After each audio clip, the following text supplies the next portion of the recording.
क्या तुम हर किसी के लिए 24/7 उपलब्ध हो? अगर हां, तो शायद इसीलिए कोई तुम्हारी कद्र नहीं करता।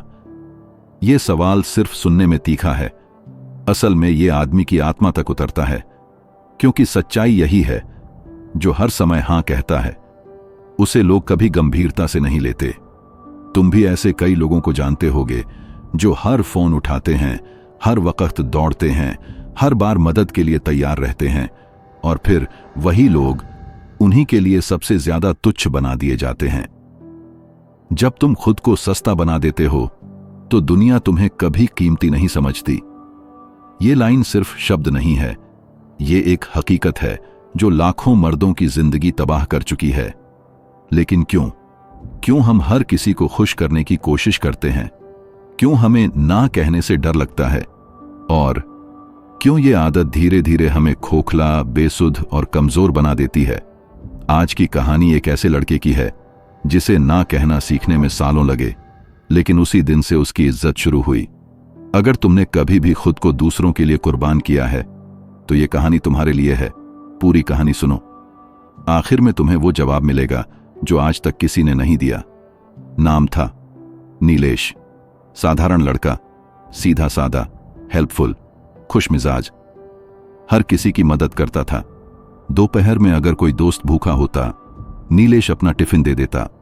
रात को अगर किसी का ब्रेकअप होता, नीलेश बिना सोचे रात भर कॉल पर होता।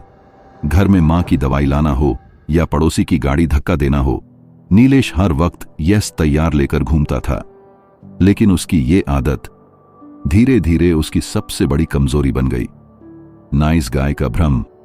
नीलेश सोचता था, अगर मैं सबके काम आऊंगा तो सब मुझे पसंद करेंगे। उसे लगता था रिस्पेक्ट पाने का सबसे अच्छा तरीका है अवेलेबिलिटी। लेकिन सच तो यह था, जो आदमी हर समय हां कहता है, लोग उसे मजबूरी समझते हैं, इंसान नहीं। धीरे धीरे नीलेश ने महसूस करना शुरू किया, जिन दोस्तों के लिए वो दिन रात खड़ा रहता था, वही लोग उसे अपने प्लान्स में शामिल नहीं करते।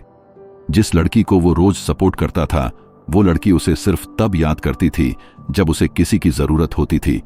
घर में भी उसे टेकन फॉर ग्रांटेड समझा जाने लगा। नीलेश कर देगा, नीलेश है ना, एक पैटर्न जो कभी खत्म नहीं होता।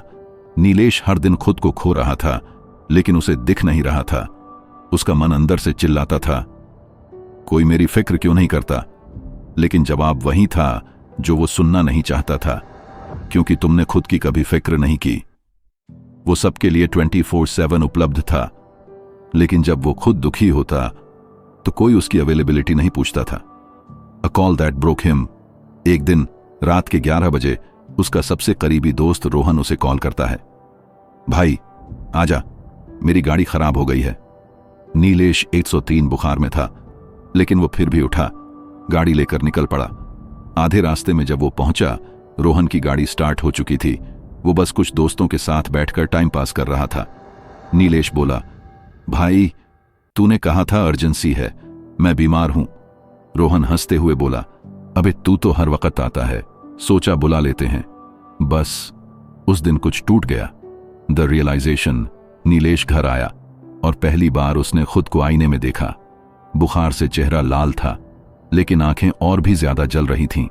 उसके दिमाग में एक ही बात घूम रही थी, क्या मैं सिर्फ एक ऑप्शन हूं, एक बैकअप प्लान? क्या मेरी कोई अहमियत नहीं है, सिर्फ इसीलिए क्योंकि मैं हर वक्त अवेलेबल हूं? उसे समझ आ गया, दुनिया तुम्हें तुम्हारे हिसाब से नहीं, तुम्हारे व्यवहार के हिसाब से ट्रीट करती है। Turning point.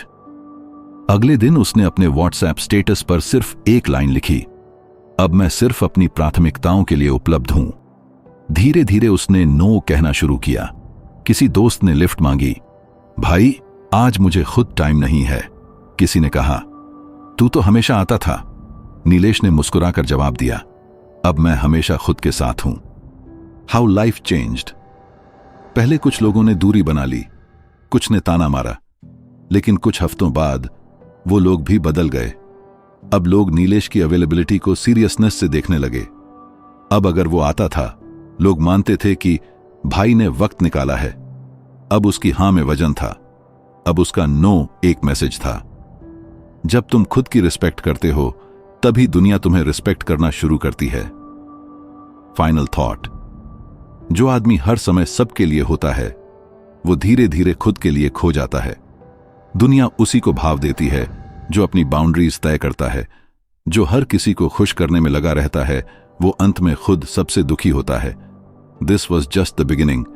नीलेश की ये कहानी अभी खत्म नहीं हुई। अगले हिस्से में जानिए कैसे ना कहने से नीलेश की इज्जत, ताकत और पीस वापस आई और कैसे उसने खुद को फिर से बनाया एक राजा की तरह। पूरा वीडियो देखो, आखिर में तुम्हें वो सीख मिलेगी जो कोई नहीं सिखाता। दो शौर्य एक ऐसा नाम था जो उसके स्वभाव के बिल्कुल विपरीत नहीं था। उसके माता पिता ने उसे ये नाम सोच समझ कर दिया था, क्योंकि वह बचपन से ही दूसरों के लिए खड़ा रहने वाला मजबूत और दिल से नेक लड़का था। स्कूल में जब कोई रोता था शौर्य उसे चुप करवाता था। कॉलेज में जब कोई असाइनमेंट नहीं बना पाता शौर्य अपना टाइम देकर उसका काम करवा देता। और ऑफिस में जब कोई डेडलाइन में फंस जाता तो शौर्य बिना किसी शिकन के उसका हिस्सा भी पूरा कर देता। लोग उसे अच्छा लड़का कहते थे और शौर्य इस पहचान को गर्व की तरह पहनता था। लेकिन धीरे धीरे ये पहचान एक बोझ बनती जा रही थी। शौर्य की जिंदगी में एक लड़की आई, नेहा। मुलाकात एक ऑफिस ट्रिप में हुई थी। बातचीत से शुरुआत हुई और फिर चैटिंग, देर रात के कॉल्स और दिन भर के टेक्स्ट्स का सिलसिला। नेहा अपने एक्स से अलग हो चुकी थी। उसे किसी की जरूरत थी जो उसे सुने, समझे और बिना सवाल किए उसकी हर बात माने। शौर्य के लिए ये एक सुनहरा मौका था, शायद सच्चा प्यार। उसने नेहा के हर टूटे हुए हिस्से को सहारा दिया। जब नेहा रोती थी शौर्य अपनी नींद छोड़कर उसे सुलाता था। जब नेहा उदास होती थी शौर्य सब कुछ छोड़कर मिलने आता था। लेकिन शौर्य को एक बात समझ नहीं आ रही थी, वो पूरी तरह से नेहा के लिए मौजूद था, फिर भी नेहा का ध्यान हमेशा किसी और में क्यों रहता था। वो हर पल शौर्य के शोल्डर पर रोती, पर अपनी खुशियां किसी और के साथ मनाती। शौर्य की दुनिया में एक और कोना था, उसका ऑफिस। वहां उसका बॉस था मिस्टर शर्मा। मिस्टर शर्मा के लिए शौर्य एक गो टू गाय बन चुका था। कोई भी परेशानी हो, क्लाइंट डिले हो, प्रेजेंटेशन फेल हो जाए, शौर्य तुम संभाल लेना। और शौर्य अपने काम से बढ़कर लॉयल्टी दिखाने के चक्कर में सब कुछ संभालता भी था। लेकिन अप्रेजल के दिन प्रमोशन किसी और को मिला। उस दिन शौर्य पहली बार जोर से हंसा। वो हंसी नहीं थी, वो अपने ऊपर एक कटाक्ष था। उसने खुद से कहा, तुम सबके लिए खड़े रहे, लेकिन जब तुम्हें किसी की जरूरत थी कोई नहीं आया। धीरे धीरे उसकी आंखों से पर्दा उठने लगा। नेहा अब किसी और के साथ थी। उसे इस बारे में बताने की जरूरत भी नहीं समझी गई। ऑफिस में नया लड़का आया था जिसने बस 2 महीने में वही काम किया जो शौर्य सालों से कर रहा था, वो भी बिना सेल्फ सैक्रिफाइस के। शौर्य अकेला नहीं था, वो खुद में ही खो चुका था। रातों को नींद नहीं आती थी। दिन में किसी का कॉल आए तो वो बिना देखा यस कह देता था। उसे आदत हो चुकी थी खुद को पीछे रखने की। एक रात जब पूरा शहर सो रहा था शौर्य अपने कमरे में बैठा था, चुप, ठहरा हुआ। वो एक वीडियो देख रहा था जिसमें कोई व्यक्ति बोल रहा था, अगर तुम्हारी उपलब्धता हर समय रहती है तो लोग तुम्हें कभी जरूरी नहीं समझेंगे। वो आवाज प्रेमानंद जी महाराज की नहीं थी, न ही किसी मोटिवेशनल स्पीकर की। वो एक पुराने संत का अनमोल ज्ञान था। लेकिन उस वाक्य ने शौर्य को झकझोर दिया। उसी दिन शौर्य को अपने जीवन का सबसे जरूरी पाठ मिला। Boundaries are not walls, they are doors. अगले कुछ हफ्तों में उसने एक एक कर अपनी सीमाएं बनानी शुरू की। नेहा का फोन आया, उसने जवाब नहीं दिया। ऑफिस में बॉस ने वीकेंड पर बुलाया, उसने कहा सॉरी, पर्सनल प्लान्स हैं। एक दोस्त ने सिर्फ अपने काम के लिए कॉल किया, शौर्य ने पहली बार पोलाइटली मना कर दिया। लोग चौंक गए, शौर्य बदल गया है, सब कहने लगे। लेकिन सच्चाई ये थी कि शौर्य अब बदल नहीं रहा था, वो अब खुद बन रहा था। उसने अब खुद से यह सीखा था कि हर जगह हां कहना अपनी आत्मा से ना कहना है। चाणक्य की नीति याद आई, जो हर समय उपलब्ध होता है उसकी कोई कीमत नहीं होती। और मार्कस ऑरेलियस की पंक्ति जैसे उसके लिए ही लिखी गई थी, अपने समय की रक्षा करो, यही एक चीज है जो वास्तव में तुम्हारी है। धीरे धीरे उसका चेहरा बदलने लगा। उसमें वो शक्ति, वो ठहराव आने लगा जो पहले नजर नहीं आता था। वो अब हर किसी का यस मैन नहीं था, वो अब किसी का ऑप्शन नहीं था। अब शौर्य को समझ आ चुका था, जो खुद की वैल्यू नहीं करता, दुनिया उसे सिर्फ इस्तेमाल करती है। वो अब अकेला नहीं था, वो अपने साथ था। और यही वो बदलाव था जहां से उसकी असली इज्जत शुरू हुई। अगर तुमने खुद को हर किसी के लिए सस्ता बना दिया है, तो ये कहानी तुम्हारे लिए भी है। वीडियो के अंत तक रुको, क्योंकि आखिर में हम तुम्हें वो 3 बातें बताएंगे जो तुम्हें लोगों की नजरों में नहीं, खुद की नजरों में कीमती बनाएंगी। 3 शौर्य अब वही इंसान था, लेकिन भीतर से कुछ बदल चुका था। अब वो पहले जैसा अवेलेबल नहीं था। अब उसका फोन साइलेंट मोड पर रहता था। पहले किसी का कॉल आते ही वो सब कुछ छोड़कर दौड़ जाता था। अब वो पहले खुद से पूछता था, क्या ये जरूरी है? क्या ये मेरी पीस छीन रहा है? जिसने सबके लिए अपने स्केड्यूल को कुर्बान किया था। अब वही शौर्य अपने खाली समय को सेक्रेड मानने लगा था। उसने बाउंड्रीज सेट करनी शुरू की। जब दोस्तों ने बेवजह रात को कॉल किया, तो पहली बार उसने कहा, मैं अभी आराम कर रहा हूं, कल बात करते हैं।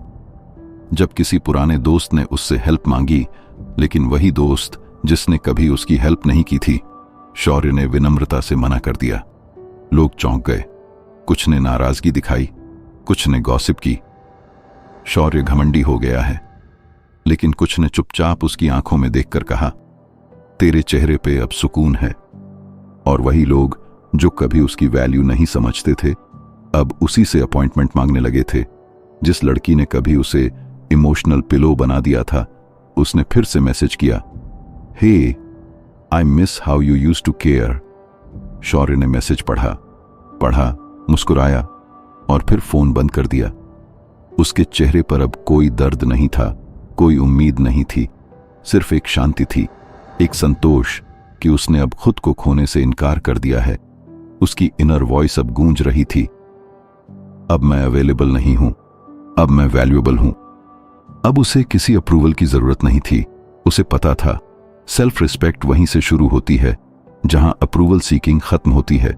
उसे अब यह समझ में आ गया था, जो लोग बार बार एक्सेसिबल रहते हैं, उन्हें लोग उतनी ही जल्दी नजरअंदाज कर देते हैं। Silence is a power, use it like a weapon. उसका चुप रहना अब कमजोरी नहीं था, उसकी सबसे बड़ी ताकत बन चुका था। अब वो बोलता कम था, लेकिन जब बोलता था सब सुनते थे। अब वो आता कम था, लेकिन जब आता था सब उसकी कद्र करते थे। अब वो हर जगह नहीं था, लेकिन जहां भी होता था वहां उसकी प्रेजेंस महसूस की जाती थी। और यही बदलाव उसका असली राइज था। उसने खुद से पूछा, क्या मैंने सब कुछ खो दिया? और जवाब आया, नहीं, अब जाकर तूने खुद को पाया है। अगर तुम यहां तक सुन चुके हो, तो तुम्हारे अंदर वो आग है जो खुद को बदल सकती है। तुम उन गिने चुने लोगों में से हो जो खुद को जानना चाहते हैं। इसलिए अब एक छोटा सा कदम उठाओ। कमेंट करो, अब मैं वैल्यूएबल बनूंगा, अवेलेबल नहीं। और इस वीडियो को उस दोस्त के साथ जरूर शेयर करो जो आज भी दूसरों की कद्र पाने के लिए खुद को खो रहा है। हमारी व्हाट्सएप कम्युनिटी का लिंक डिस्क्रिप्शन में है, जहां हम हर दिन ऐसी ही गहरी बातें करते हैं जो तुम्हारे भीतर एक असली वॉरियर को जगाएंगी। सब्सक्राइब जरूर करो स्टोइक नीति को, क्योंकि यहां हम वही बातें करते हैं जो लोग सोचने से डरते हैं। स्टे ट्यून्ड, नेक्स्ट वीडियो में